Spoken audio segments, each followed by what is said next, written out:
Hello everyone. In this video we would be learning about observables. Till the previous video we have learned about observables. In this video we would be learning about observers. So what is exactly observer? Let's try to see it from an example and then we will go through the documentation. So what we have seen in the previous video is how do we create an observable and how do we subscribe to it, right? So in this video we will be seeing what is an observer, which is inside this. So this is actually an observer. We had seen previously this next, error and complete. So actually we are already aware about what is an observer.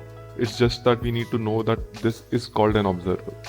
So if you write this as a separate object, that would also make sense. So let me just const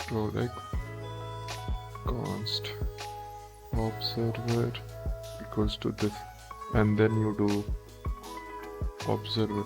So it's all the same. You would still see the console log.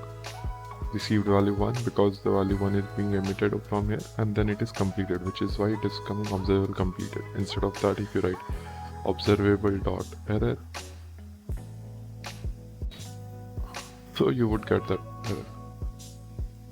So yeah, that is pretty much it about observers. So if in the documentation you would see it's kind of the same example, that they have created an object and then they are trying to use that object inside the subscribe. So as they say that observable is just objects with 3 callbacks. What do they mean? This and this. So these are the 3 callbacks, and if you want you can just write it this way.